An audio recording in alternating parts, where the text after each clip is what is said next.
अस्सलाम वालेकुम रहमतुल्लाहि व बरकातुहू। मैं हकीम सैयद हबीबुल्लाह शाह बुखारी दुआ खाना टेक्सला कैंट से आपकी खिदमत में हाजिर हूँ। आज की इस वीडियो में हम डिस्कस करेंगे सलाजियत को, कि एक मारूफ चीज़ है लोगों में।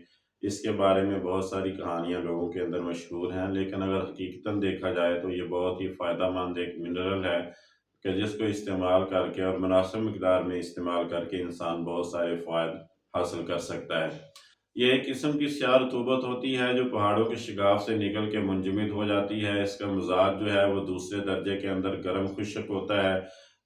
अगर इसके फ़वाइद को देखा जाए तो ये मुकव्वी मैदा होती है, मैदे को ताकत और क़ुव्वत देती है, और मैदा जो है वो ग़िज़ा को हज़म करने के काबिल हो जाता है। मुकव्वी गुर्दा और मसाना होती है, यानी मसाने और गुर्दे को ताकत देती है। जो बार बार पेशाब आने की हाजत है उसके अंदर ये बेहतरीन एक इलाज के तौर पर इस्तेमाल की जा सकती है।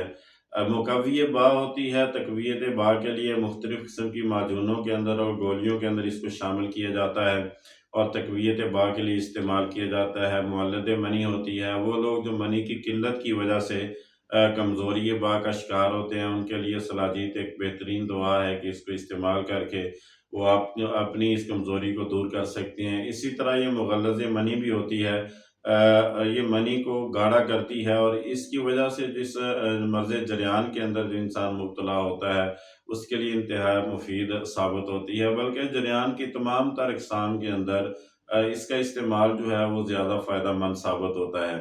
और इसी तरह ये काते बलगम होती है, वो अफ़राद जिनके अंदर बलगम की कसरत रहती है वो सलाजीत को इस्तेमाल करके अपनी इस बलगम को ख़त्म कर सकते हैं।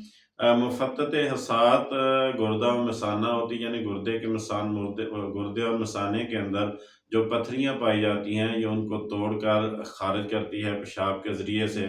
इसी तरह मर्ज़ सलसल बौल में जिसके इंसान को बार बार पेशाब की हाजत होती है और पेशाब का कंट्रोल नहीं रहता, उसके लिए भी इंतहाई फ़ायदेमंद साबित होती है। जी, शुगर के मरीज़ जिनको पेशाब कसरत के साथ आता है उनके लिए भी ये फ़ायदेमंद साबित होती है, और मर्ज़ शुगर के अंदर भी इसका इस्तेमाल जो है वो फ़ायदेमंद इस लिहाज से भी साबित होता है कि जितनी शुगर की वजह से कमज़ोरी इंसान के अंदर आती है वो सलाजीत के इस्तेमाल से दूर हो जाती है।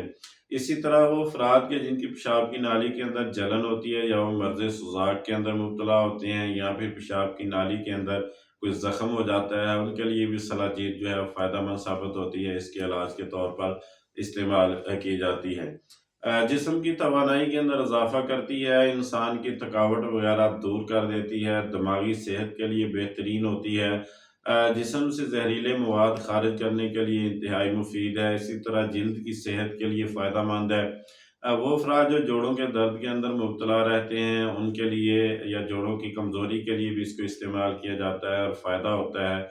इसी तरह ये दिल की सेहत के लिए भी मुफ़ीद है। वो अफ़राद जो स्ट्रेस के अंदर रहते हैं या क़ल्बी इज़्तिराबी कैफ़ियत के अंदर मुब्तला रहते हैं, डिप्रेशन के अंदर चले जाते हैं, उनके लिए भी सलाजीत का इस्तेमाल इंतहाई फ़ायदेमंद साबित होता है। अगर इसके मिक़दार खुराक की तरफ आएँ तो आधा ग्राम से लेकर 1 ग्राम तक इसको आप गर्म दूध के अंदर हल करके पी सकते हैं। ये एक बेहतरीन चीज़ है कि जिसको आप इस्तेमाल करके ये सारे फ़वाइद हासिल कर सकते हैं। हामिला औरतें जो हैं उनको इज्तनाब करना चाहिए इसके इस्तेमाल से, और इसी तरह जो गर्म मिज़ाज के अफ़राद हैं उनको भी इसको इस्तेमाल करने से ज़रा एहतियात रखनी चाहिए। इसका जो मुज़रत है वो दूध के साथ इस्तेमाल करने से दूर हो जाती है, तो इसको हमेशा दूध के साथ इस्तेमाल करना चाहिए। ये जितनी भी वीडियोज़ हैं ये फ़ायदा आम के लिए बनाई जाती हैं। मैं दोस्तों अब आपसे गुज़ारिश करूँगा कि मेरे यूट्यूब चैनल को सब्सक्राइब करें, लाइक और शेयर करें और बेल आइकन को दबा दें, ताकि हर नई आने वाली वीडियो आप तक पहुँच जाए और आप उससे इस्तिफ़ादा कर सकें। अल्लाह मेरा और आपका हामी और नासिर हो। अस्सलामु अलैकुम रहमतुल्लाहि व बरकातुहू।